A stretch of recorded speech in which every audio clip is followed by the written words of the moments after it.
Merci de nous rejoindre pour ce webinaire qui est un nouvel épisode de cette série que nous avons lancée sur les rendez-vous du Plan Bleu. Donc, vous savez qu'ils ont lieu à peu près tous les 2 mois, ça dépend un peu de l'actualité, ou tous les 3 mois ou tous les 2 mois, et des périodes de l'année.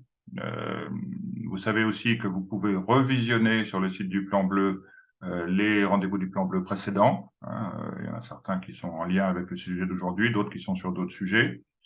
Vous savez aussi que vous pouvez les suivre en français ou en anglais. Donc, j'invite les anglophones à switcher sur le canal anglais. Nous avons une traduction simultanée. Je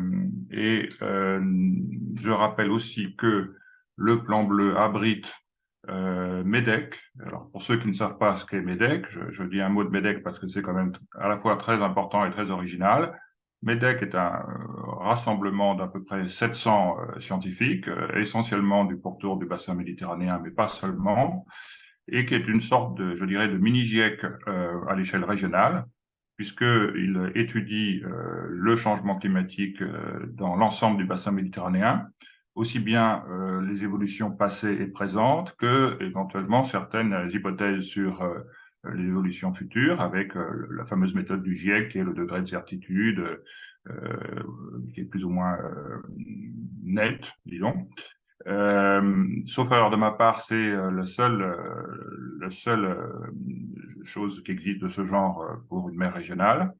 Un premier rapport a été publié qui s'appelle MAR 1, et nous avons plusieurs rapports en préparation qui sont en train d'être finalisés par l'équipe de MEDECC et qui sortiront en 2024. Le prochain sera sur les risques côtiers, qui est évidemment un sujet qui concerne beaucoup à la fois les habitants, les activités économiques implantées sur les littorales, mais aussi les élus qui doivent faire face à ce risque qui ne fait que se développer en Méditerranée.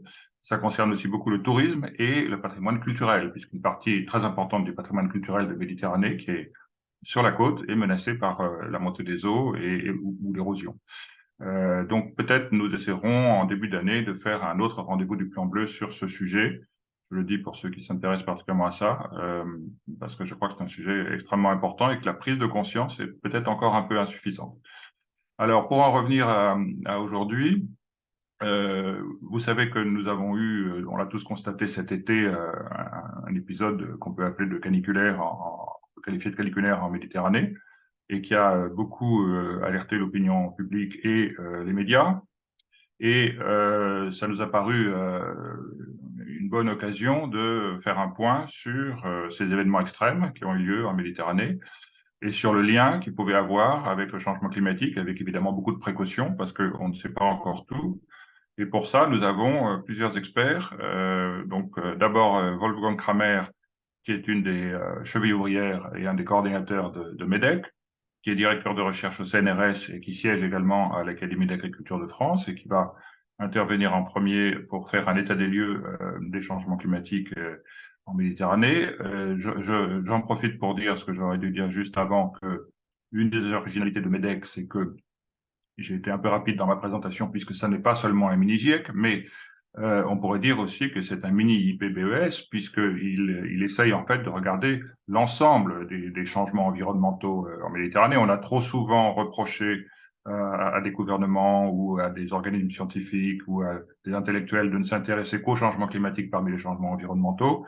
Là, ça n'est pas le cas. L'idée, c'est bien de s'intéresser à l'ensemble des changements environnementaux, la biodiversité, la rénification, etc. Mais aujourd'hui, on met l'accent sur les événements climatiques et donc sur l'aspect changement climatique. Après l'intervention de Wolfgang, nous aurons Maria Carmen Lassat, qui est professeure à l'Université de Barcelone. Ensuite, nous aurons Arnau Queiret Bassa, qui est directeur du Conseil consultatif pour le développement durable de la Catalogne. Et puis, nous aurons Roula Majalani, qui est conseillère en matière de changement climatique au bureau du directeur régional de l'International Center for Agricultural Research and Dry Area, qui est au Liban, et également auprès du directeur du QANA. Donc, vous voyez qu'on a un équilibre géopolitique assez intéressant entre l'ouest de la Méditerranée avec l'Espagne, l'est et le sud avec le Liban, et d'une certaine manière la France avec Wolfgang. Et donc, parce que ces événements climatiques peuvent être vécus différemment selon les représentations culturelles, institutionnelles, etc., au sud, au nord, à l'est et à l'ouest. Je ne vais pas être beaucoup plus long. Je voudrais remercier Pauline Simon et Maria Cattini et Lina Todd également pour la préparation de ce webinaire. Lina Todd, qui est directrice adjointe du Plan Bleu, fera la conclusion tout à l'heure. On essaiera de faire une synthèse. Et je passe tout de suite la parole à Wolfgang Kramer, s'il veut bien inaugurer cette série d'intervenants prestigieux que nous remercions à nouveau d'avoir pris sur leur temps pour participer. Merci Guillaume, thank you very much. I've chosen to speak English this morning. I hope the translation works well. If you don't see si vous avez besoin de traduction, il y a le petit globe, the little globe at the bottom where you can choose a different language.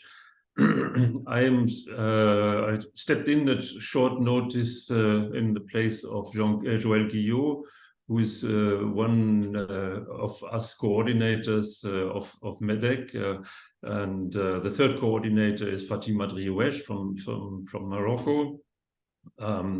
We have all been in this for a number of years, and I think speaking on behalf of all of us, if I say that it's very difficult this morning to speak in a Mediterranean context without recognizing the humanitarian crisis that is unfolding in front of our eyes, with lots of civilians who are going to lose their lives or lost already their lives in the last few days in Israel and Palestine. And it's something that shakes us, I think, all to the heart, and that we hope will end very soon. Where I want to make the connection to MedECC is that if MedECC is a scientific advisory body for biodiversity and climate information, it is also a project for communication between Mediterranean people. We are deeply convinced that the better exchange, not only between scientists, but between experts and at all levels around the Mediterranean basin, is actually a useful and helpful peace project. And it's something that we are quite pleased that the European Council has recognized a few years ago by awarding the so-called North-South prize to us, which is exactly in recognition of this project for democracy and peace. So I do hope that these terrible activities will end very soon. Another thing I want to recognize that is also not part of our report. I think there's problems with the slide presentation, but I hope they will be resolved. Is a topic that is, of course, also we are following closely, and that's the drama that we've experienced in Libya a few weeks ago. And Maria Carmen Nassat will I think speak about that from a scientific perspective. What that shows to us is that, of course, the victims of climate change and biodiversity loss are not only those people that are directly physically hit by these forcings, but they are also the people who are insufficiently protected against them. And there's a big north-south divide in regard to that in the Mediterranean, and that we are all aware of. Very briefly, I think the slides are coming now. If we can have that next slide in full screen. Yes, can we have that in full screen? Excellent. It's not charging. Or maybe take some time.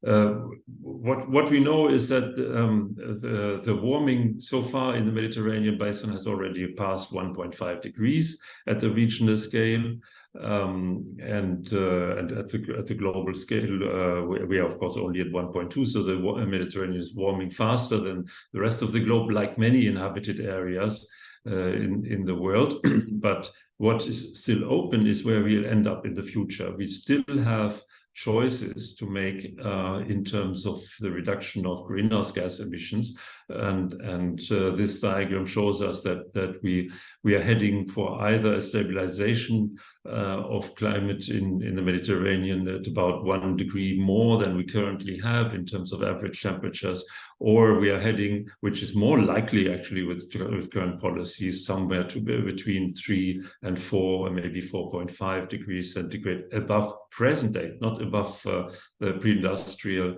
by the end of the 21st century. I'm really sorry that this, but we can see maybe we'll have to look at the slides in this form. What the IPCC has done for the first time is in its working group 1, in its physical climate report, it has pointed out which parts of the world are in the observations, not for the future, but in the observations already characterized by significant agricultural and ecological drought. And if you interpret these little hexagons here, you will see that there's one which is called MED, and it has 2 dots in it, which means medium confidence in human contribution. It demonstrates that at the global scale, the Mediterranean basin is the region that has already in the observations a significant increase in agricultural and ecological drought, and that is due to human action.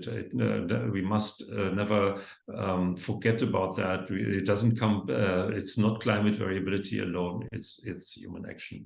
If I can have the next slide, number 8 there. This has, of course, both on land ecosystems in many different ways. We see them as drought effects, like here in central France already in 2003, or of course as wildfires. This is all not a surprise. This has all been predicted for decades by IPCC and other scientists, and our report makes no exception in pointing out and pointing to these risks. If we can have the next slide. The same drama, the same consequences of warming is unfolding in the Mediterranean Ocean. We see with these red circles in a study that was published, I think now 3 years ago, that almost every year in the period 2015 to 2019 had severe marine heat waves with severe consequences on marine biota. We see more of this in the north than we see in the south, because there's another big and important north-south debate, and it's about scientific observations. We have more observations in the north. We probably have the same amount of damage in the south, but we already now know that the heat wave consequences in the marine system of the extreme summer 2022 and probably also 2023, they will go much beyond anything that has been seen before. We have the first observations coming in, and we have big losses in marine life as a consequence of those heat waves. If I can have the next slide. One consequence, of course, of the same warming is of climate change is also acidification, and together the warming and the acidification lead to significant coral bleaching. Already these pictures are a few years old, but it's even though we know this from the tropics, this is also a Mediterranean phenomenon. I do not want to speak about warming alone, and therefore the next slide reminds us where we are. Globally, we are at 4.4 millimeters per year, and that also translates into the Mediterranean. If you scale that up towards the end of the century, you may reach 1 meter or more. But the real problem is that we are currently heading towards a lock-in situation where, due to the deglaciation of Antarctica, if I can have the next slide, please, we will see a much more significant sea level rise. We have the risk of that during the coming centuries. It may sound strange to speak about 2300 as a long-term perspective, but it is important, and it's important, I think, for an area that is proud of its history, of its multi-millennial history. If we allow Antarctica, can I have the next slide, please? If we allow Antarctica to really lose ice at the current rates, next slide, then we will be heading into a situation where we are essentially wiping out both coastal ecosystems and much of our cultural heritage in the Mediterranean over the next 2 centuries. It may be strange for some to think on those timescales, but there's no magical technological fix that could be envisaged to stop these processes. But in the short term, next slide, please. Of course, the victims are already victims of sea level rise. We see them in the Nile, in the northern part of the Nile Delta, where the water for irrigation is increasingly saline, and therefore, even though the fields may not be flooded yet, they cannot be irrigated anymore. And next slide, we see, of course, this is now a historical picture, and I refrain for the moment to show pictures from Libya. But what we have, we've always had coastal storms. It's nothing new to have coastal storms, but both the intensity of them and the way how they reach further inland is unprecedented. And yet again, I have to say that some countries have more resources to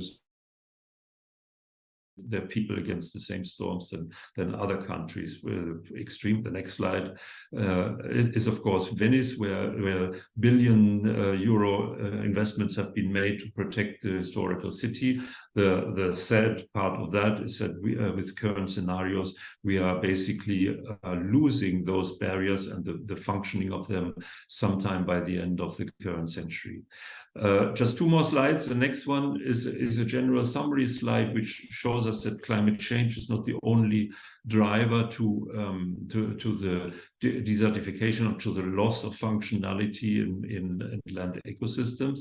It is, of course, also the unsubstantial use of it, the unsubstantial agricultural practices, the uncontrolled urbanization, and if we look at the last slide, which is more a symbolic picture with a positive perspective in it. This is how the IPCC envisages the future, potential future in its last report. We do live on the left-hand side in a world that is characterized by climate change, by issues of human society that limit our capacity to adaptation, and by loss of ecosystems and their biodiversity. Where we need to be heading is a situation where climate resilient development becomes more than just a phrase, where we limit future warming by severe and substantial and much more substantial reductions of fossil fuel emissions than we currently do, which means effectively stopping every single project of fossil fuel development today and not tomorrow, not in years down the road, where we need to undergo a transition of human systems towards a much more rational use of our resources, and where we must allow ecosystems to their biodiversity and richness to transition into a more resilient mode. That is basically what we try to inform policymakers and the general public about in the MEDECC report we published, and also in the 3 forthcoming reports. And I will end there and let my colleagues take over. Thank you very much for your attention.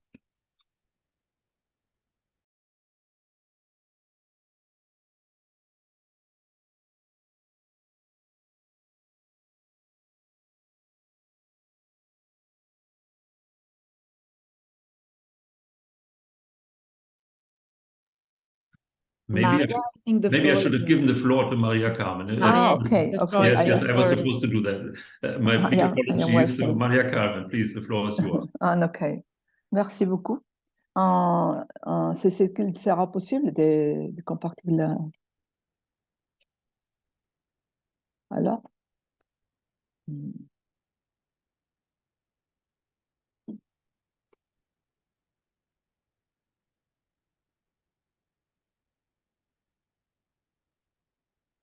D'accord, bonjour. Bonjour, est-ce que vous pouvez passer à la suivante, s'il vous plaît? Pardon? Oh, bien. Alors, quel est l'objet de ma petite communication? C'est parler de l'influence des changements climatiques sur les événements qui ont été produits dans ces derniers étés. Alors, il y a beaucoup d'événements qu'on peut considérer catastrophiques, mais parmi eux, on trouve ces vagues de chaleur. Et dans les derniers étés, on a expérimenté la fréquence de canicules la plus élevée de l'histoire récente dans la plupart des pays. Mais aussi, ils ont été très importants, les feux de forêt. Non? On peut parler de feux de forêt au Canada, on peut parler avec les feux de forêt qui ont été dévastateurs sur Hawaï, ou bien les feux de forêt aussi en Grèce avec plus de 28 meurtres. Et aussi les incendies de forêt dans l'Espagne, un part très important de la couverture forestale de l'île de Tenerife a été brûlée. Mais le feu de forêt, comme vous connaissez, n'en était les seules choses qui ont été produites. Il y a eu les inondations. Ces inondations très fortes, ont été surtout produites dans les derniers mois de septembre, avec l'exception de les inondations de la côté nord-est des États-Unis.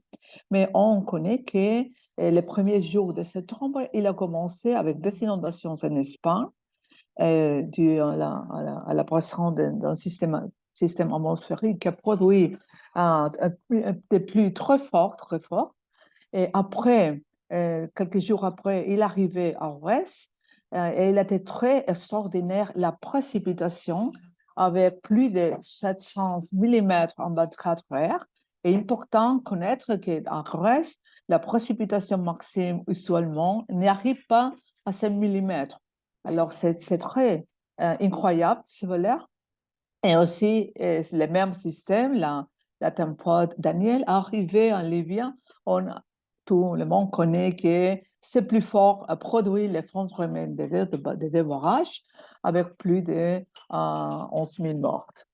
Mais aussi, il y a eu d'autres catastrophes météorologiques comme l'ouragan Idali en Floride, ou bien des tempêtes de grêle avec qui ont été très forts et très extraordinaires pour le tamanho de la grêle. La suivante, s'il vous plaît. On peut passer à la suivante. Bien. Parallèlement, on peut parler des preuves directes des changements climatiques. On connaît que les preuves directes et complètement indiscutibles se sont reliées avec la température, avec la couverture glaciaire et avec le niveau du mort. Et c'est vrai que dans cet été, les périodes de juin-août a été les plus chaudes dans l'hémisphère nord, jamais enregistrées dans les dernières d'après que nous avons des données historiques. Et si on compare avec la trentaine 1981 en 2020, et la température a été supérieure en 0,6 degrés. Il veut dire que les changements, il semble que c'est une accélération des changements de l'augment de température, des changements climatiques. Et dans cette même étude, il y a plus de 4 milliards de personnes, presque 4 milliards de personnes, qui ont été affectées par période, par 30 jours au plus, avec température supérieure au normal. Et en nuit, et aussi dans les jours, mais aussi dans les nuits, que c'est très périlleux.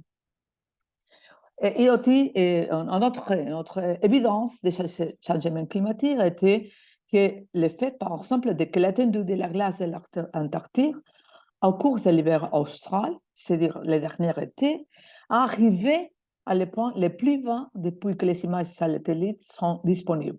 Et probablement depuis un centenaire d'années, mais on n'avait pas l'information pour les confirmer. Non? Et aussi, on peut dire que l'étendue mensuelle moyenne de la glace de mer a été la plus faible jamais enregistrée. C'est très important que cette superficie, cette diminution des superficies de la glace de mer est plus grande que la taille d'Égypte, si on fait la comparaison. Et ça a été produit pendant cet été. Et aussi, si on parle de l'augmentation de la température de la température de mer a arrivé à les valeurs les plus élevées jamais enregistrées, avec une valeur moyenne près d'1 degré. On peut voir l'image. Cette image montre ces réchauffements très forts dans la Groenlandie, dans le nord du Canada, mais aussi dans le Méditerranée. On a arrivé à valeur supérieure à 4 au 5 degrés et en Afrique supérieure aussi à 5 degrés. Bien, la suivante. Alors, la question, c'est quelle liaison est-ce qu'il y a avec ces événements catastrophiques et les changements climatiques? Alors, si on parle des points de vue scientifiques, le lien entre les changements climatiques et les conditions météorologiques est très compliqué. Pourquoi?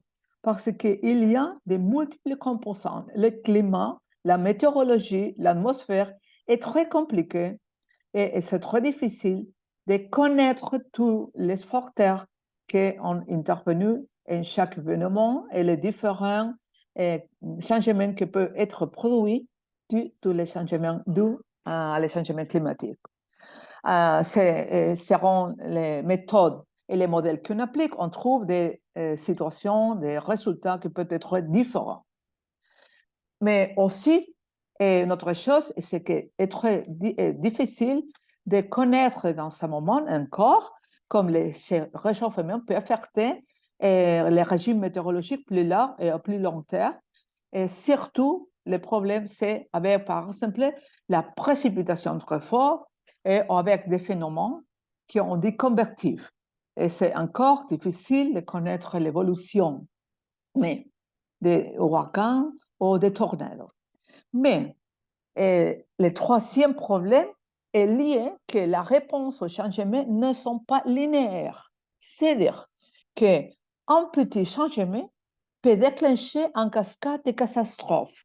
Par exemple, un sécheresse peut entraîner des incendies de forêt et la même sécheresse avec une atmosphère plus chaude peut retenir les vapeurs d'air et augmenter la précipitation. C'est très, très compliqué. Mais qu'est-ce qu'on a vu cette étude?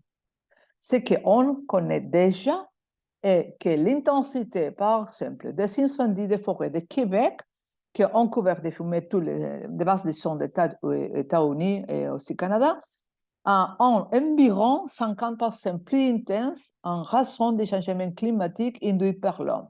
Et ça a été déjà démontré scientifiquement. Alors, aussi, les conditions météorologiques qui ont permis aux incendies de se développer ont été rendues à moins 2 fois plus probables pour les changements climatiques. En parallèle, les changements climatiques affectent tous les procès fondamentaux liés à tous ces événements. C'est-à-dire que, par exemple, nous pouvons avoir un été plus chaud, et cet été plus chaud peut favoriser les inondations parce qu'il y a plus d'évaporation, aussi l'effet de forêt. Et on montrera un exemple à l'image à la page suivante. Et en endroit, vous pouvez certainement, vous pouvez voir la tempête Daniel. Bien, dans ces pages, je montre une illustration pour comprendre mieux quelle est l'influence des changements climatiques sur les événements. Alors, c'est un raisonnement, c'est-à-dire l'augmentation de la température de l'atmosphère favorise la capacité à contenir de la vapeur d'air. Alors, mais comme nous savons, en augmentation de la température de mer et des surfaces de eau, il y a une plus grande évaporation. Et aussi, comme la température de la surface des couverts végétaux, c'est aussi plus grande, on a aussi une plus grande évapotranspiration. Il veut dire que dans l'atmosphère, dans ce moment, on a une quantité de vapeur d'air que c'est supérieur à ce qu'il y avait quelques décennies passées. Avec une température plus forte, plus grande, la quantité de vapeur qu'il peut avoir à l'atmosphère est plus grande. Et aussi, la deuxième chose est que l'énergie que peut avoir à l'atmosphère, énergie, qu'on dit c'est disponible parce qu'il y a beaucoup d'eau et il y a beaucoup de chaleur, c'est aussi plus grande. Les conséquences, c'est que s'il y a plus d'énergie et plus d'eau, il est plus favorable à avoir des tempêtes et des précipitations plus intenses.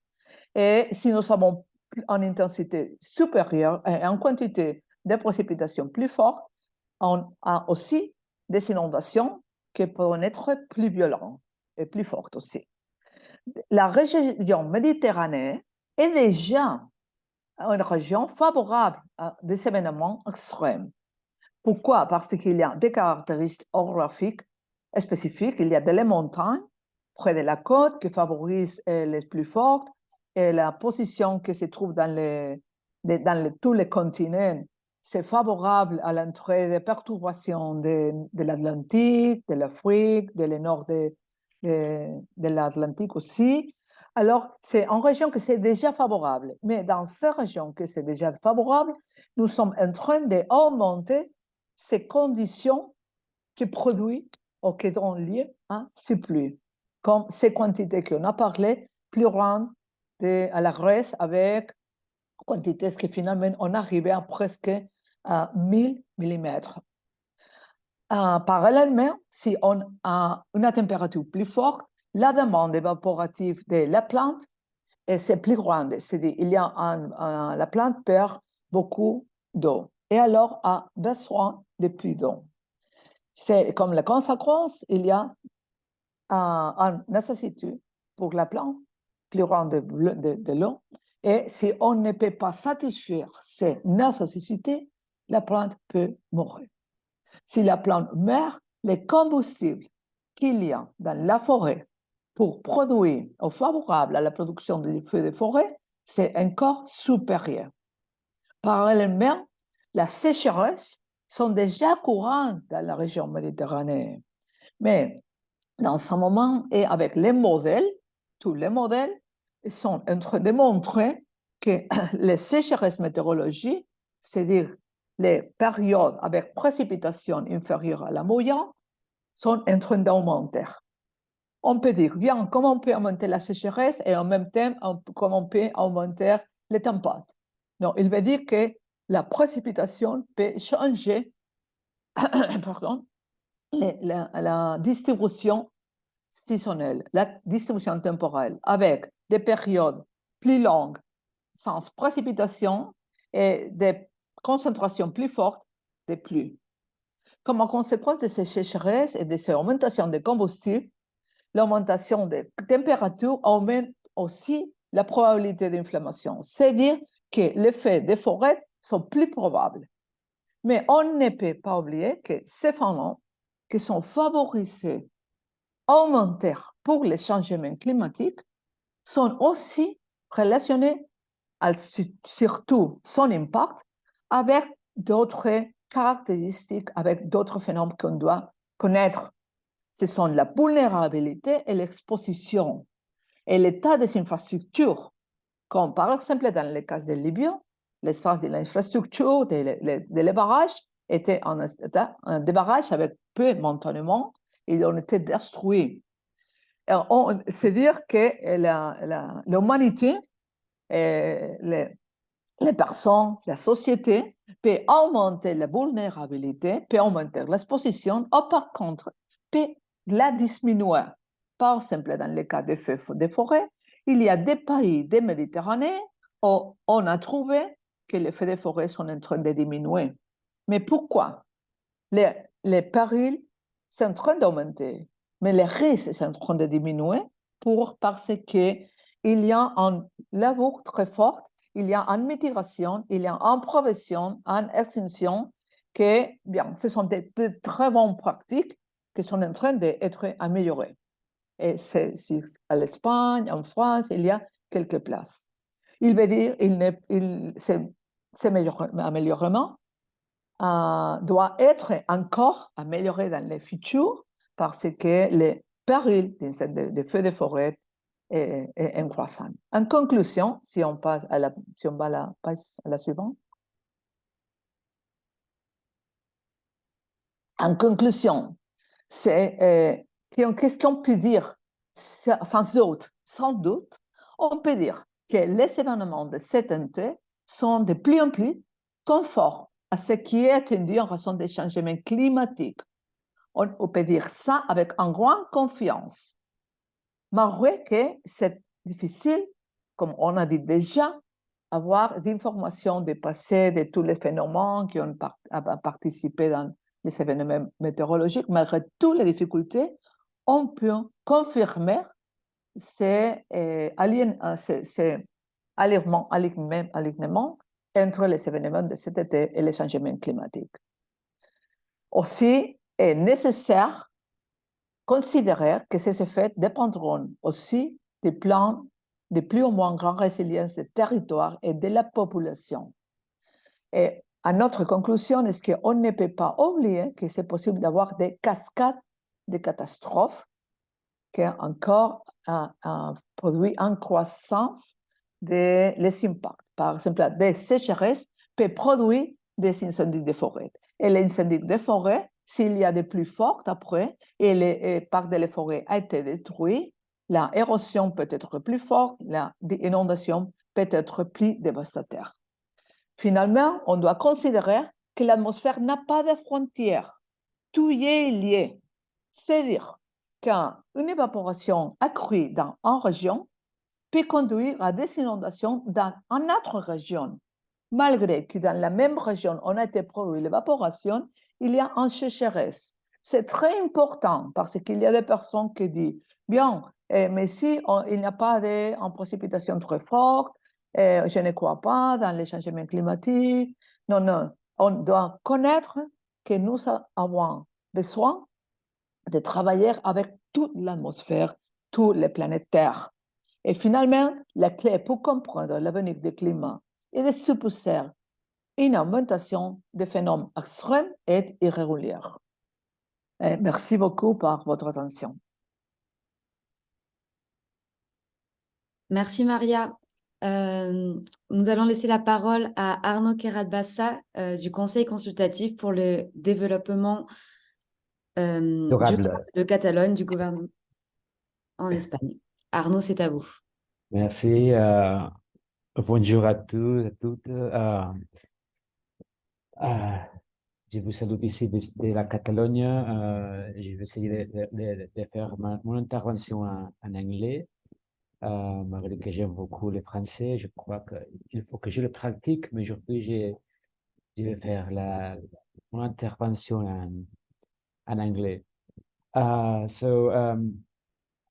I'm not going to present any slides. I'm going to make intervention just looking to the screen, hoping to have your eyes just looking to me. So I would like to be with you just in order to make a more fluent communication, but this is a webinar. So first of all, thank you for the invitation of Plan Bleu. I'm delighted to be here also as member of the steering committee of MedECC. This is a very relevant platform of scientists working on climate and environmental change in the Mediterranean. I'm not a scientist, I must confess to you this. I'm working on the interface between science and policy making. So I will try to give you my vision based on the task I have, the mandate I have at home and also the European level. I don't see you, so I hope that you can hear me. If something happens, please raise your hand or say me something, because otherwise I will continue speaking without. We can hear you, Arnaud. Perfect. So, thank you. So it's difficult to talk after Wolfgang Kramer and Maria Carmen de Sade, especially with let's say the very important messages and the very important information that they have raised during their presentations. Especially, I'm very concerned about for what Karma has presented. I mean, all the data and the situation that she has exposed, which is really concerning, but it is reality. So, and this is information, is scientific information. So sometimes, and I will come to cities just now, it's difficult to understand what we need, or if we can do something, taking into account that some of these events are so extreme and so powerful, so impacting, that it's quite difficult to understand how to deal with them and how we can explain our society, our population, about the way they can react, they can prepare for this. And it's true that we are not prepared. We are not prepared. This is my opinion. We are not prepared for the climate and that we are just seeing, I mean, the acceleration of climate change is here, and the severity and unpredictable character of some of these events are difficult to deal with. If we go to cities, and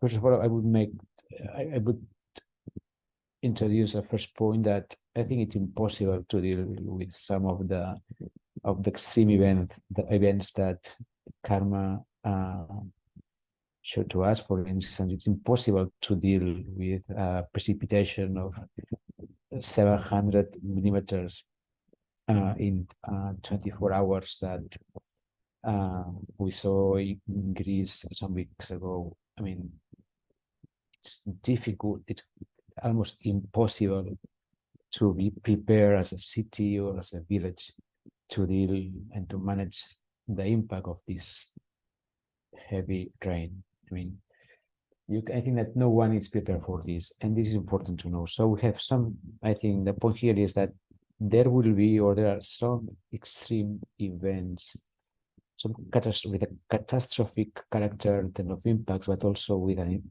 unpredictable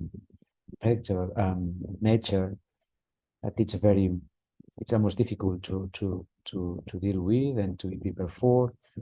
But there are also some trends, some predictable trends that should raise our attention when we look to them from the local level and also the regional level. So we have these two kind of things.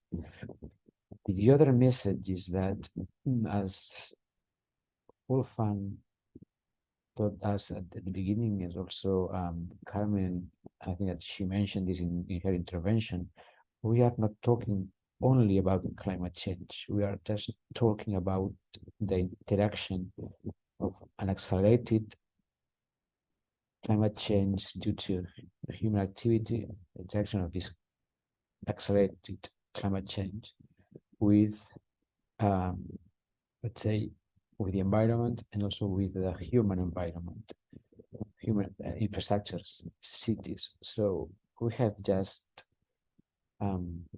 increased our vulnerability to our exposition and vulnerability to climate change. So now when climate change is accelerating, and this is this interaction with human settlements, human, let's say, infrastructure, etc. So this is why when impacts become more important than ever. So this is the second idea is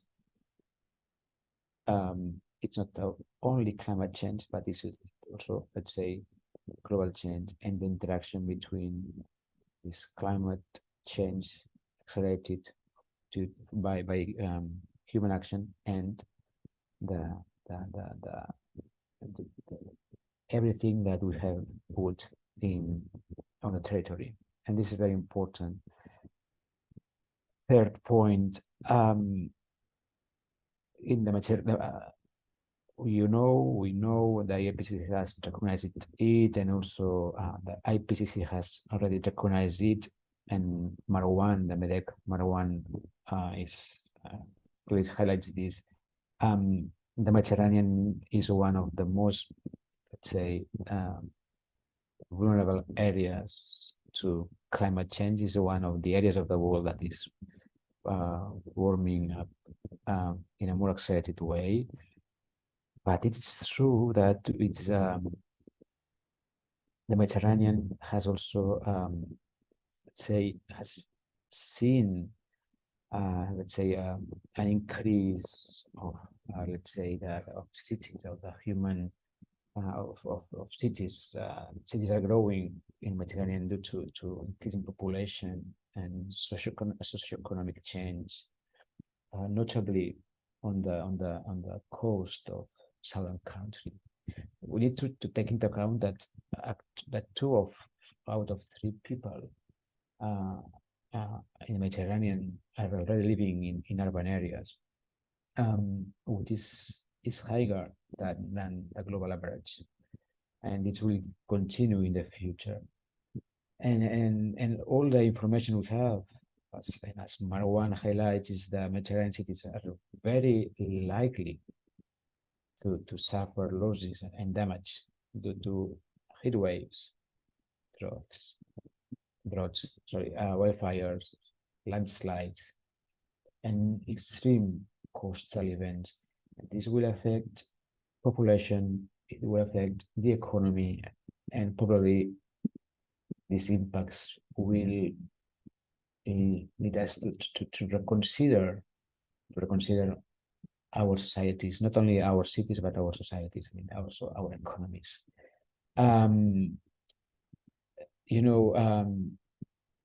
Marwan highlights that the impact of climate change on urban areas in the Mediterranean are expected to be disproportionately high due to the concentration of population. But as I mentioned you also before, as a combination with hazard amplifying conditions, and this is especially important. These hazard amplifying conditions mean, for instance, the increased runoff resulting from soil seeding or urban heat island effects. So again, it's not only climate, it's also the conditions that amplify hazards.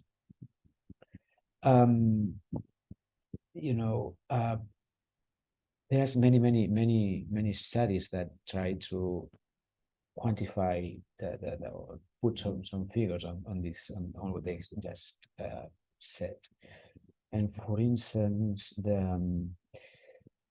there are some assessments that some studies that assess future changes in heat waves, floods, and droughts. For it's the case of Guerrero in 2018 that assessed future changes in heat waves, floods, and droughts for 571 European cities. And again, they reveal that Southern European, the Mediterranean European cities will experience the largest increase in the number of heat waves days, as much as 69%. But this is not only there are more information. We have also other studies that said that the number of heat waves days in the Mediterranean Europe will increase from 2 days per average summer in the period 1961 to 1990 to 6 to 24 days in the period 2050, and it's likely to increase to from 27 to 67 days in the period 2071 2100. There are also studies, and also the MEDECC Marwan highlights that there will be a decrease in mean precipitation and an increase in extreme precipitation, along with a decrease in mean discharge and runoff. I mean, science is there, and science is just saying, it's just telling us what is going on and how cities, how policymakers, how society, how and why should be worried and concerned about the new realities that the Mediterranean cities face. It is true, and it's important, and MEDECC also highlights this point, is that besides this data that I just provided you, there is still a lack of data, and that research capacity remains a major problem in some Mediterranean countries. And as MEDECC and it's stated in the Marwan, generally the most impoverished and vulnerable communities are frequently neglected in impacts and adaptation research. So again, we have some figures, but there are parts of the Mediterranean, and there are some communities where the lack of data is still important, and this lack of data doesn't help us to plan for the future. one of the other messages that is important to me when we talk about cities is that we cannot talk about cities without taking into account larger scales. This means regions. I mean, cities are extremely dependent on the territory they are surrounded by. This means food is provided. I mean, the main resources that can ensure the normal life of people living in cities come from outside the cities. Cities that at the same time are diverse in dimension, in capacities, etc. So we cannot think about the reaction of cities or the adaptation of cities to climate change without taking into account that we need a broader approach, and the link between the rural and the urban scales is extremely important when we talk to where we face climate change and we think about adaptation or resilient strategies for cities in the Mediterranean. Obviously, I mentioned here adaptation, and adaptation is clear, although it's, as I said before, it's impossible to think about adaptation with 700 millimeters in 24 hours of rain. So it is impossible, but adaptation should be the core, it should be at the top of the priorities of the national, regional, and local policymakers. And I'm sure that for all the participants, for all attendants, this message is obvious, but it's not so obvious for all. Imagine there is a report, a study that was published last September in the scientific magazine Cities, and I will share it with you in the coming days. It's a document. It's a study that tries to analyze how Mediterranean Europe cities are adapting to climate change, and the authors include Filomena Pietra Pertosa from the Institute of Methodologies for Environmental Analysis of the National Research Council of Italy, and Marco Zabel from the Basque Center for Climate Change. And the situation is, they have analyzed it, the adaptation plans in 73 cities across 51 regions and 9 Mediterranean European countries. And what they found during their studies that only 30% of cities and the 67 regions in the Mediterranean Europe have adopted local or regional climate adaptation plans. This is in the Mediterranean Europe. So you can imagine what is the situation, the main situation in Europe. In the Mediterranean basin. In Italy, according to this report, to this study, only the 6% of cities have adaptation plans, and these adaptation plans, the main concerns or the main topics addressed by these plans are urban temperature and rainfall drought and water scarcity. We are far from being adapted or from being resilient to climate change.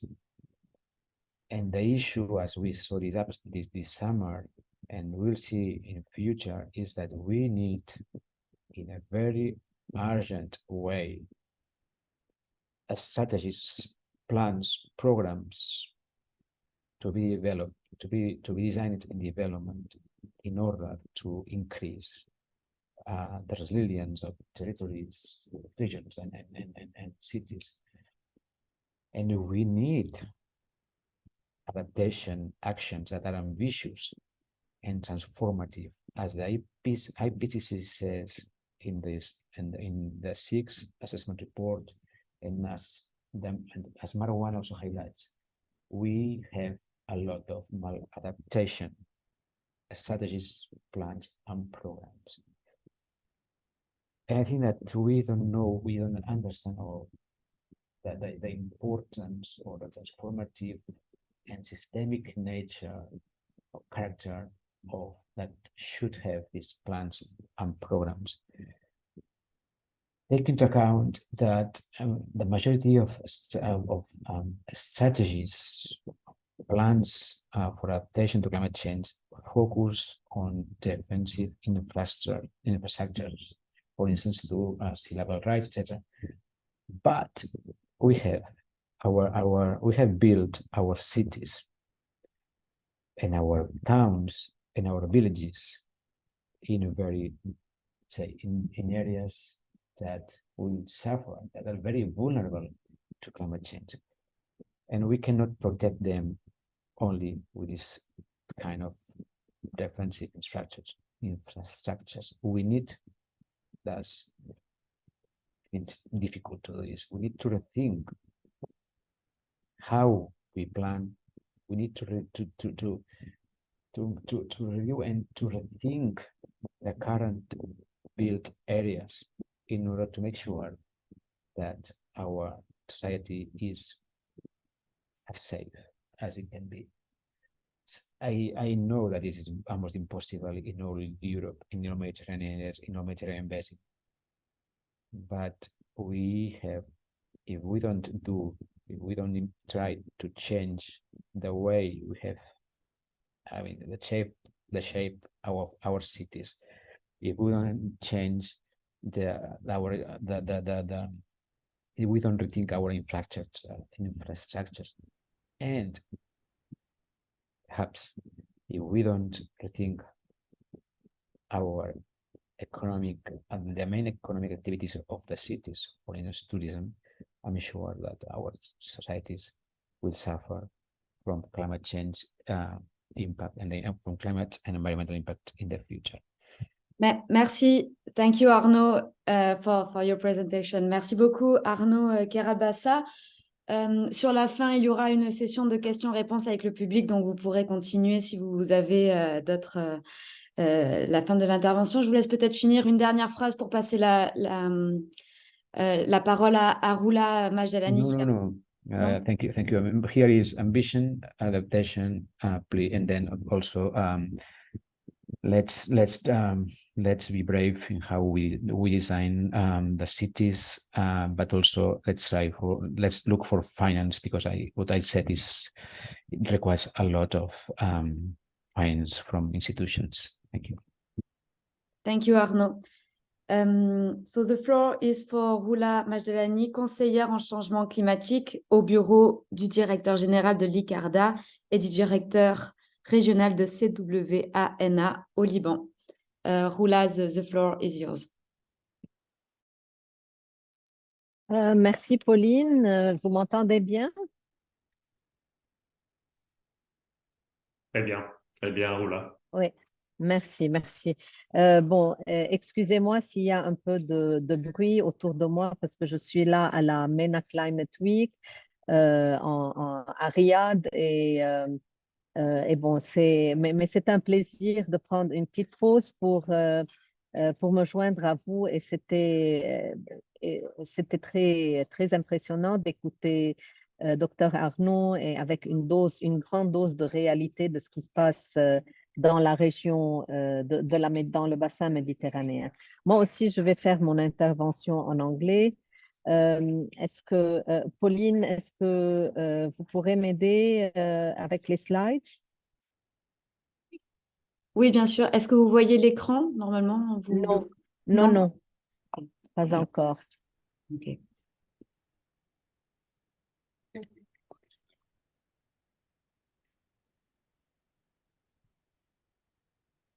Pas encore. C'est online? Non, pas encore. Hein? Hop. Ok, voilà. D'accord. Donc, vous pouvez aller directement au slide suivant. Donc voilà, this is a region that is highly complex. And I think that we really need, and I think what Dr. Arnaud started was alluding to in talking about cities, but one can say about the whole socioeconomic context and characteristics of the region in relation to assessing the impact of climate change.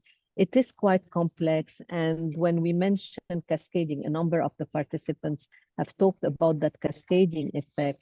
That tells us that we know very little about what sort. We know that there are increase in danger, increase in catastrophic situations, increases in one crisis leading to another, but definitely not in a linear way, and definitely not in a definitely not we're missing on the scale and potential impact. So I wanted to start with that, to say that this is where I will just zoom in on where are the challenges in looking at that societal dimension and impact of climate change, and how is it affecting the socioeconomic conditions in the region, and zooming in maybe more specifically on the order of the day in a region that is really suffering from and doesn't even know how to deal with the flow of migration that we have,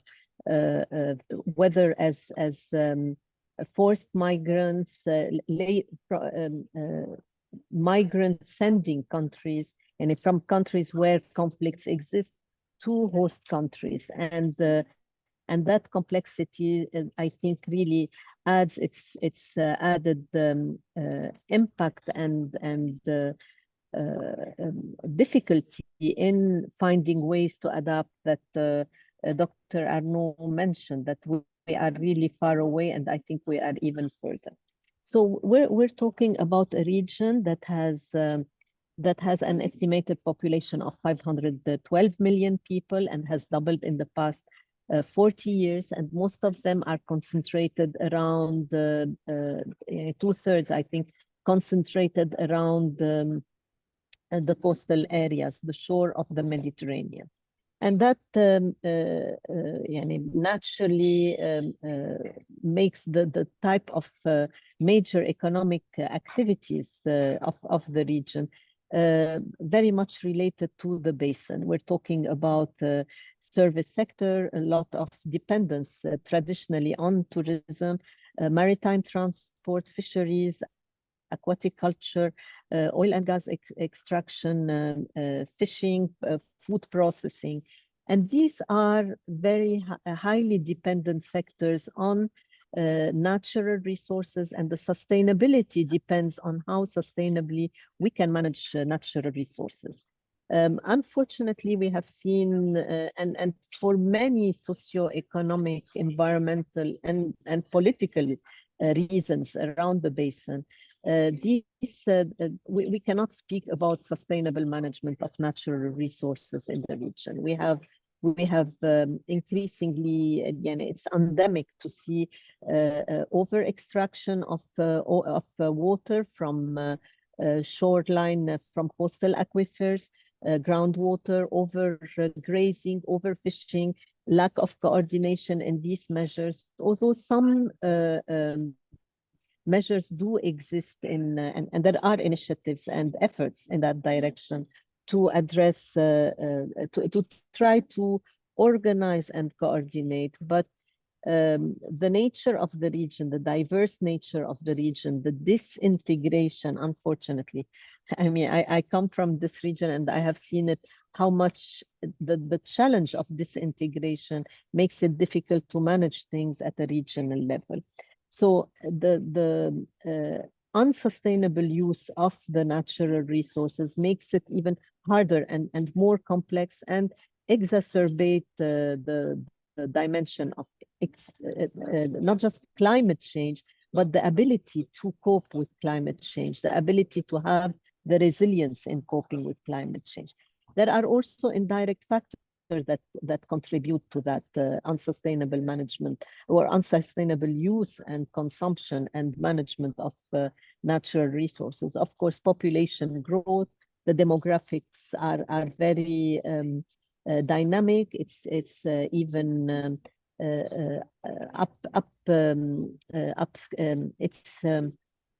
disrupting, if you want, the social fabric in many countries. There are oops, I think I lost the okay, yeah. So population growth, it's the southern rim of the Mediterranean has now a much higher rate of population growth, with young people aspiring for better lives. And this is also linked to what we will be talking later on about the migration process. So shifting population growth, high rates of urbanization. It's one of the highly urbanized, and most of them being around the cities, which are affecting the atmosphere around the city, the environment, and also the land use, and having devastating effects on the urban fabric, environmental fabric, and, as I said, socioeconomic fabric. Urban to rural migration is endemic, and this is directly affecting when we speak about climate migration. It is related oftentimes it is related to to having droughts and floods, and having less water available, having shifting seasons, and many people moving in to cities, flooding the cities, yet not finding jobs, and adding pressure on the adaptive capacity of cities. Next.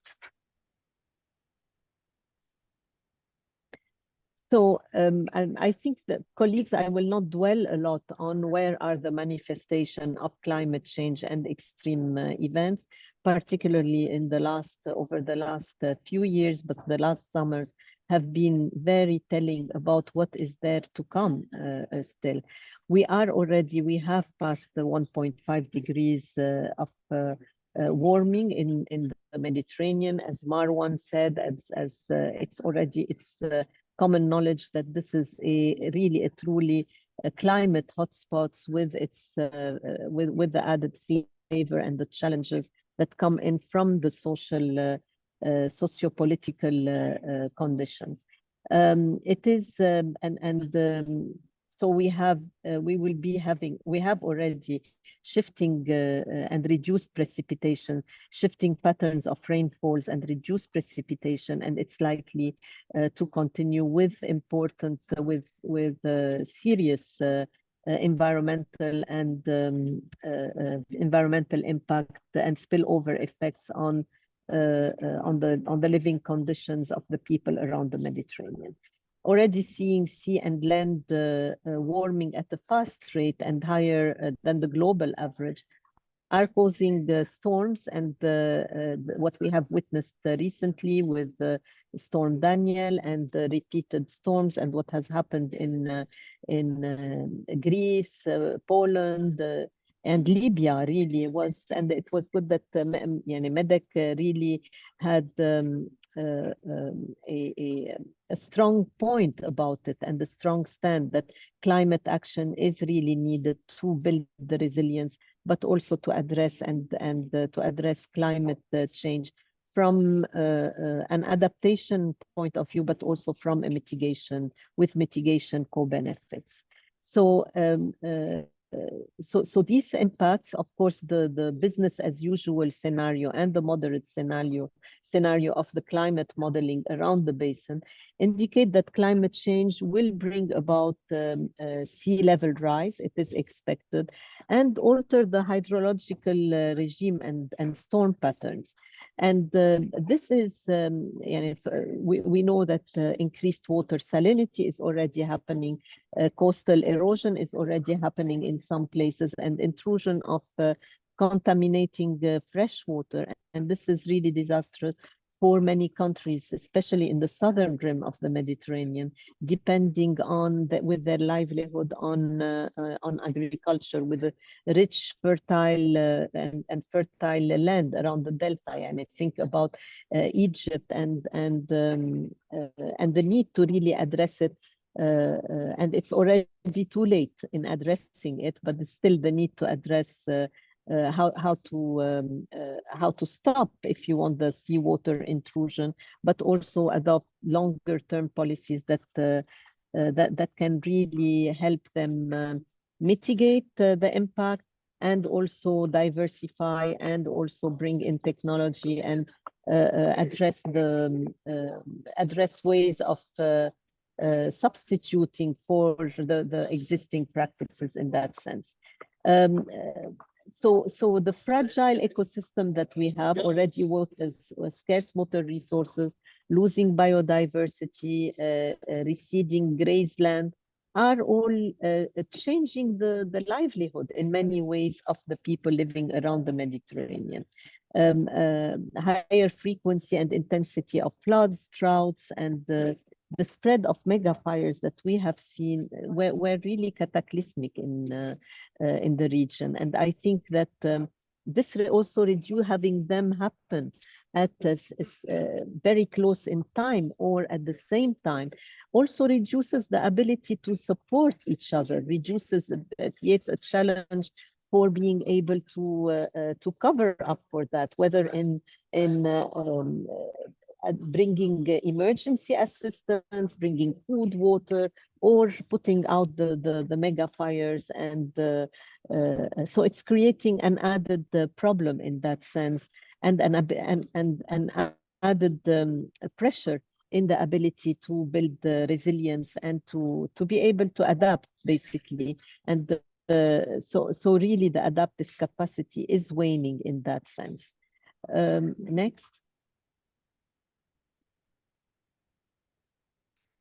So climate change and the extreme events, as we said, have a devastating impacts on all aspects of life. And when we speak of cascading impact, this is, it really, that means that it's not, the impact that is happening is not in a linear form. It happens back and forth. It can happen across sectors. It can happen it does impact people and communities in many different ways. And that creates really the challenge in being able to monitor what is happening, the scale of what is happening, but also to put in place the right type of policy measures and the right type of tools and even technologies that can build that resilience. As we said, over-exploitation of and over-abstraction of groundwater, overfishing, grazing, unplanned urban sprawl, and on agriculture land, and deforestation that is happening are killing the biodiversity, are leading to increased biodiversity loss, with increased water scarcity, and also, and this is really impacting human and animals and ecosystem ability to cope and lead a decent life. And this is, here we see a bigger vicious circle in that sense of impacts going back and forth in that sense.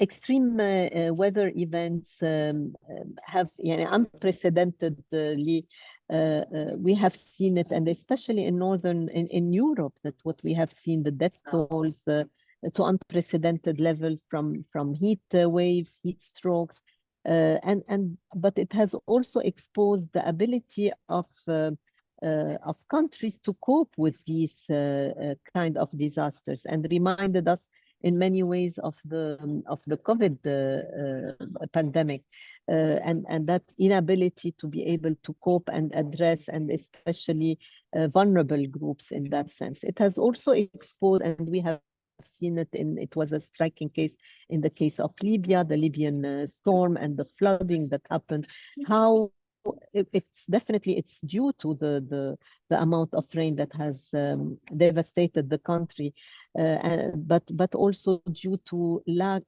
very weak and very weak infrastructure. The two dams were really not maintained over the past 50 years, and that with an accumulation of the weak government structures, weak governance in doing it, but also fragility in the political system, and the country being having experienced for over a decade the conflicts and have led down the ability to have led to the inability to address to maintain these very important infrastructures and very precarious infrastructures that have done to a much larger scale the impact of the flooding and the devastation and the human loss, the property loss, the loss in schools, and in the same way when we see the devastating earthquakes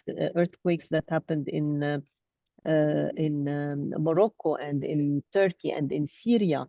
In many ways, they are maybe the earthquakes are not, or the link, or the attribution to climate change is not conclusive in any sense. But I think that it also exposes the ability to withstand the crisis in these countries and the interlinkages between the crisis. I think the previous speaker before Dr. Arnaud was also mentioning about that effect of one crisis leading to another, and this is where what we mean by a cascading effect. So the diverse socioeconomic structures across these countries, but also within these countries, weak governance structures, interstate and intercommunal conflicts that we have, that are increasing in intensity and in violence in the region, are hindering any feasible and viable ability to work across these countries, particularly particularly as these extreme events and the climate change have no boundaries. They are transboundary by nature, and they require really concerted and coherent approaches to addressing policies. The adaptive capacity and the resilience of many sectors, whether we're talking about agriculture, tourism, urban services, infrastructure, is waning over time under the pressure of these extreme events, of the rising incidence of climate change. And one would ask, what is the capacity of states to step in without having a solid infrastructure behind, human infrastructure of people with knowledge and ability to intervene promptly and in a coordinated way to address the crisis and to withhold and to provide emergency assistance, but not just stop at that, rebuild after the crisis and mobilize the necessary resources to build in a post, and beyond the humanitarian and distributing food and water and tents. There is really a need to pick up the damages, collect the damages, but also perceive in a way how to build back better and how to rebuild this lost infrastructure. So what are we, what is needed at this stage? We know, and I think the science and the biophysical science and what are the impact of climate change on the physical environment is in many ways well documented. It is we know what's going on. I think what we don't know, or what we cannot work well with across the region, is how do we, where are the socioeconomic impacts of these crises, and how do we sorry, Pauline, can you go back? There is the one on on migration. So before we get to the policy recommendation, I just want to highlight that what adds as we say, insult to injury, is really the big problem that is not just from countries affected by conflict and migrant and countries hosting forced migrants and refugees, but it has become of a scale yani unprecedented in the sense. And the migrant problem, okay, we speak about, and I think in the MedECC report, we have made an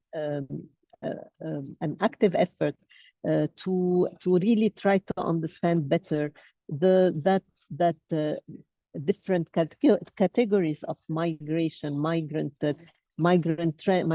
trends, but also migrant situations, and what really motivates people to move.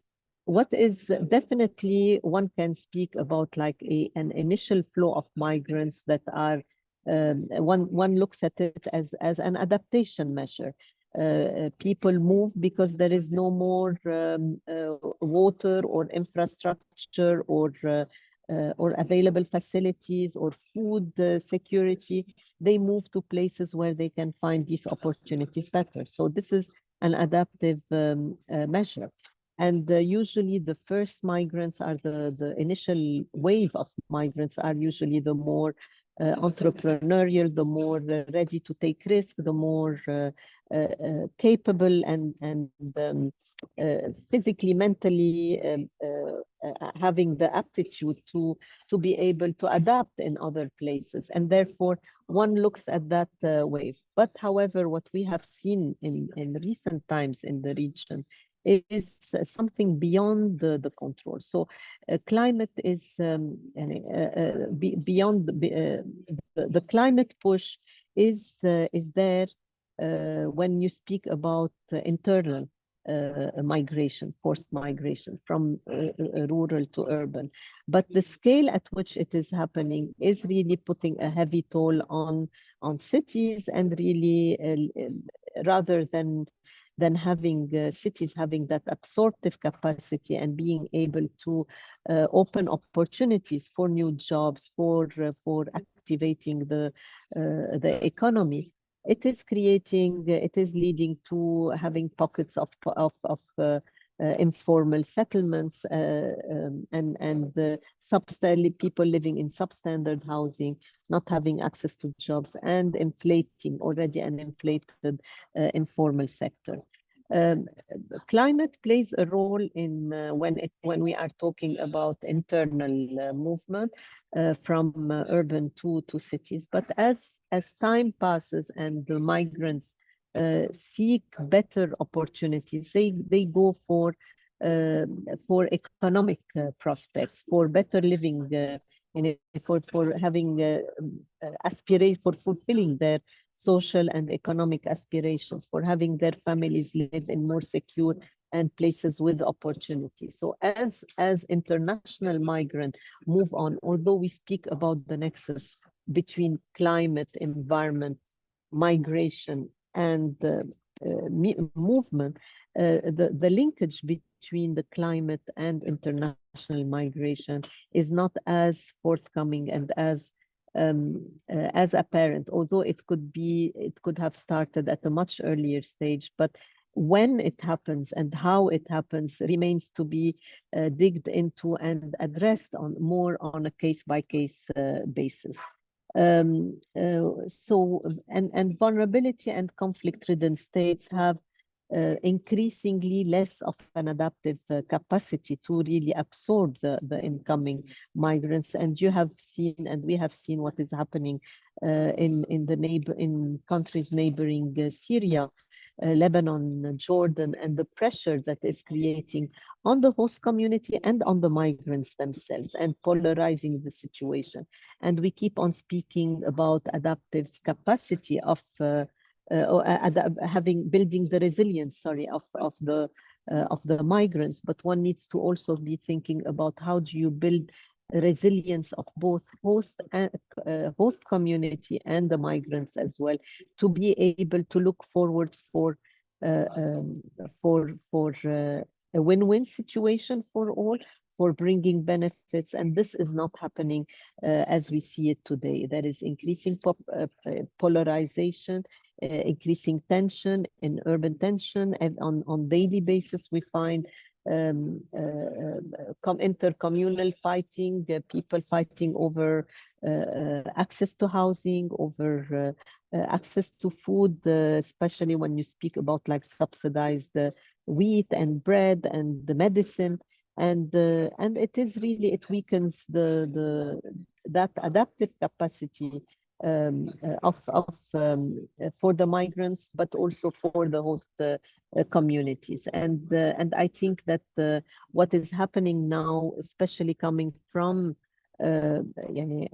host countries in the north, or whether it's the international UN agencies, I think that they still have a lot to learn of how to deal with this issue in a more long-term perspective that looks at stability, at development, not just as at the humanitarian level and in a silos way, without just sticking to a narrow mandate, and look at it from a more holistic and multi-sectoral perspective in that sense. So displacement, we said it has politicized, and therefore we need to bring in that holistic multi-sectoral approach in addressing these challenges, not just from climate, from poverty, from conflict perspective, and they do feed into each other. Next. I'm sorry, Rula, we need to start the question answer part. So if you can conclude in 2 minutes. Yeah. Can you, yeah, it's the last slide actually. Yeah, 1 minute. Okay, so yeah, 1 minute. Okay, so what do we need to do to build adaptation? We really need to have intervention at scale, and even at scale, it is not, I don't know if it will be enough given the ampleur of the devastating effect of extreme events and climate. So we really need to look at upgrading decaying infrastructure, roads, housing, networks, electricity, water, etc., to address, and particularly in remote areas. We have seen that it's the devastating impact is everywhere, but there are places that are more vulnerable than others. We need to develop multi-hazard early warning systems and build the capacity at the local, national, and regional level to provide not just emergency relief, but also in a coordinated manner, but also move on and link it to rebuilding and development.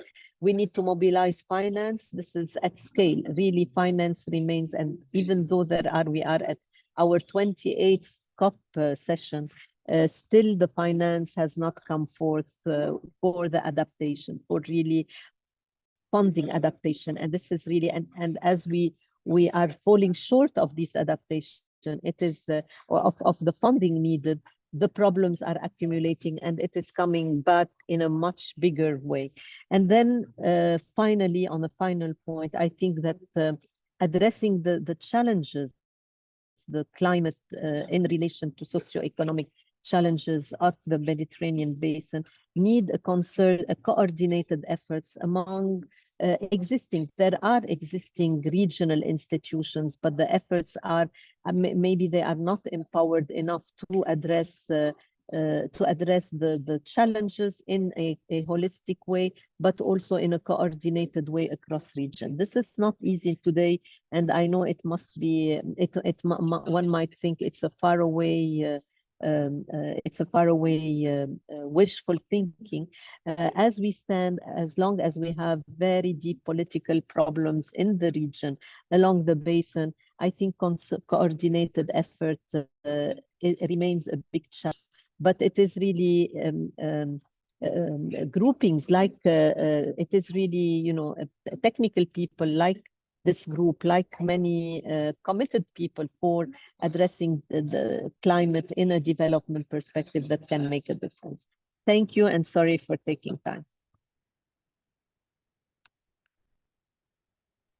Thank you very much, Rula. So now we're gonna switch to the answer questions. So if you want on the chat, you can ask your question. Nous avons, donc tous les experts peuvent bien sûr répondre. Vous avez juste à ouvrir votre micro. Nous avons une première question de François Dulac. Arnaud point out in his presentation that only a small fraction of Mediterranean cities have adaptation plans. Is MEDEC trying to evaluate the cost of adaptation? Donc peut-être une réponse des experts du MEDEC. Yeah, I would like to perhaps Wolfgang, as a coordinator of MEDEC, can answer the question. So, I didn't see the written question. So the precise question is whether or not there are adaptation plans, or what was the question? The question was if MEDEC is trying to evaluate the cost of adaptation in the Mediterranean. I know that the answer, so probably, but you are the coordinator. Well, yes, okay, there's an answer to that, indeed, because it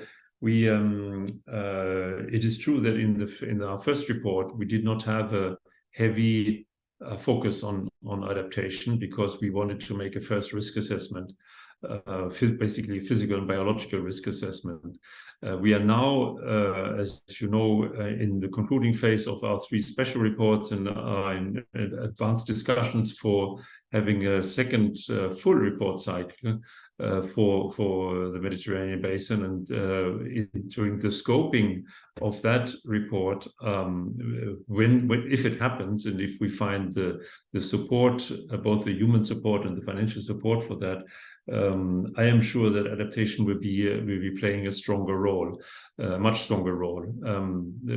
What we cannot promise and should not promise, however, is to be in like an evaluatory body for existing adaptation activities around the Mediterranean. I think there's significant expertise for this in consulting companies and in the local advisory boards that Arno Keralt, among other people, is one of the pioneering people who have put in place. And for example, in France and Italy, and I'm sure also in other countries, there are now local and regional advisory boards on climate change and adaptation. And I think they are much better placed to evaluate the specific objectives and plans for adaptation at the regional level. But nevertheless, the theme, and I think the tragedy in Libya is showing that to us, the theme is coming back to us with a much more powerful need for information now than we recognized 7 or 8 years ago. Merci Wolfgang. Pour les personnes dans le public, si vous souhaitez poser des questions, il y a le petit QR en bas. Vous pouvez poser des questions dans le chat. Donc, nous avons une question de Robin Degron. Data on which MEDEC forecasts are found are as accurate as data on which GIEC establishes its own forecast. The fact to consider climate change at Mediterranean scale doesn't provoke an increase of uncertainty from a statistical standpoint.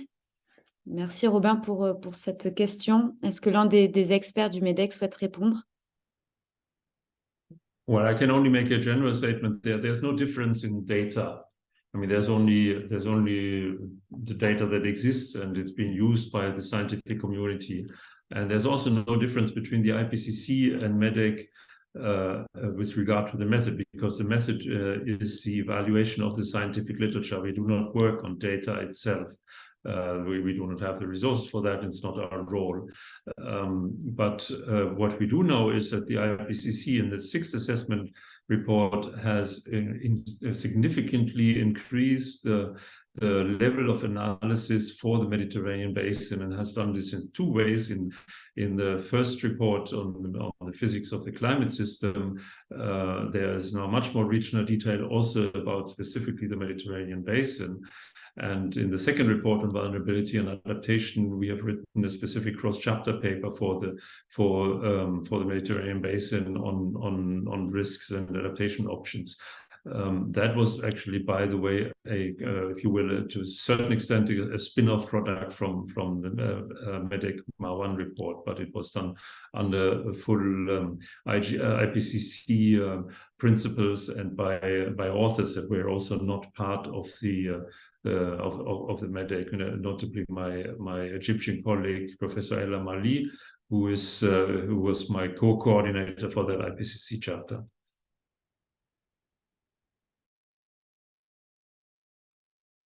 Merci, Wolfgang. We will take a last question and then we will conclude this webinar in 5 minutes. We have another question from Edouard Girardet. If funding is a problem for making cities more sustainable, how receptive is the private sector to becoming involved, not only for PR reasons, but basic economics?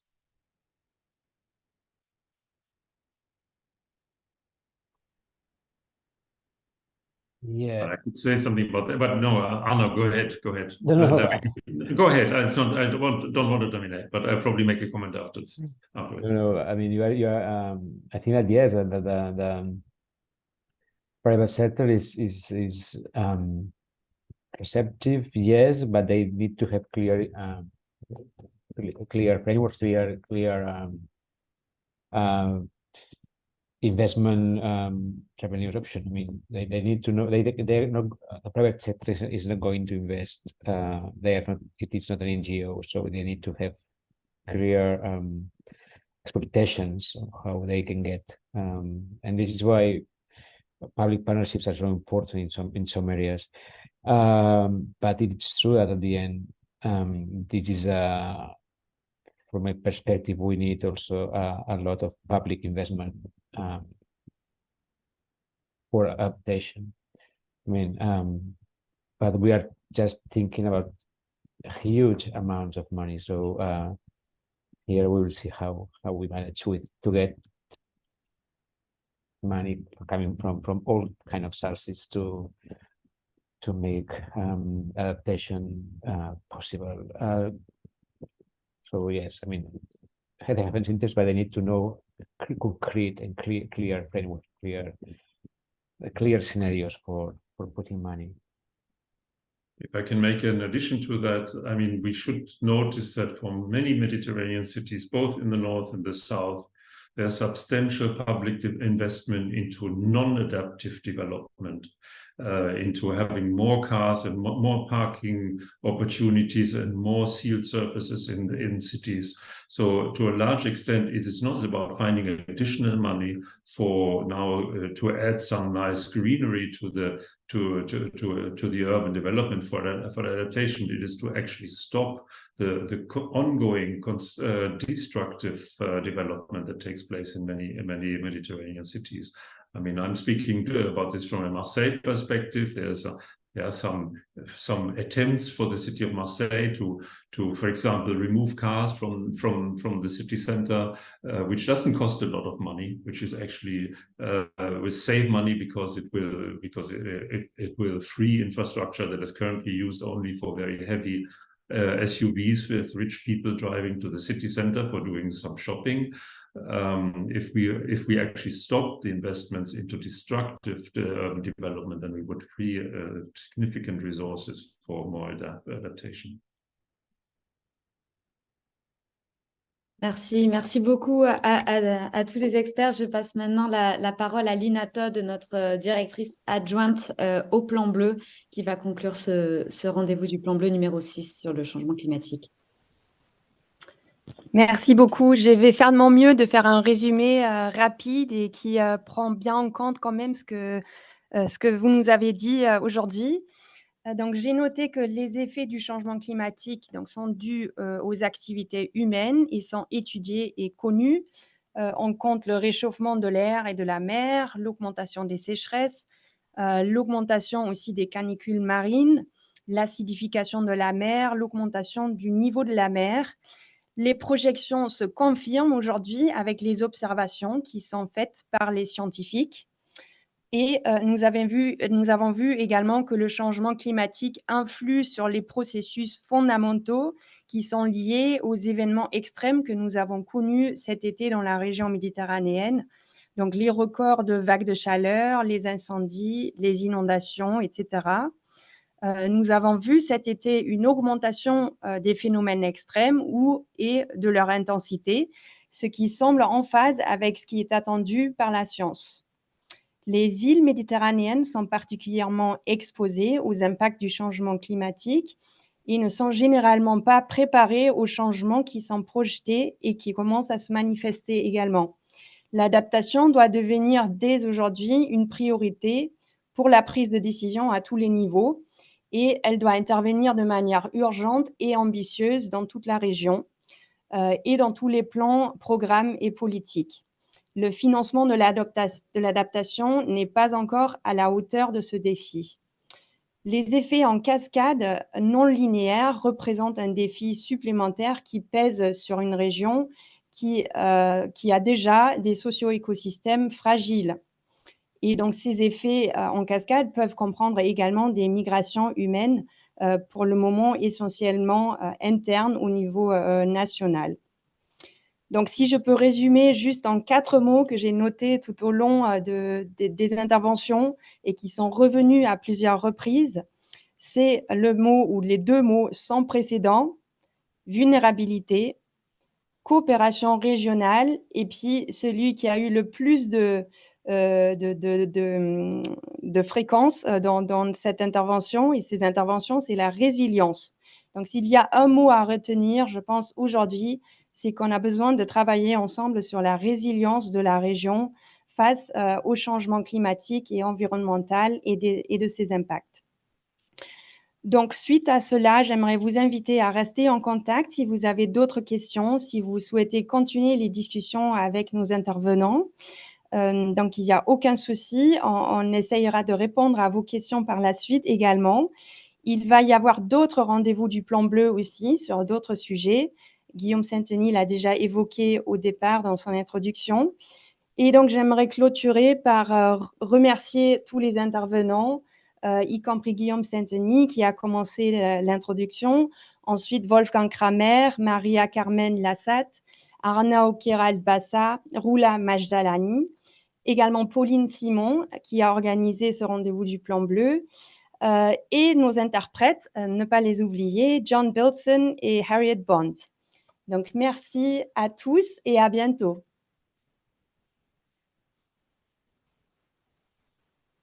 Merci beaucoup. Merci, Lina. Merci. Merci pour ce bon résumé. Merci. Bien.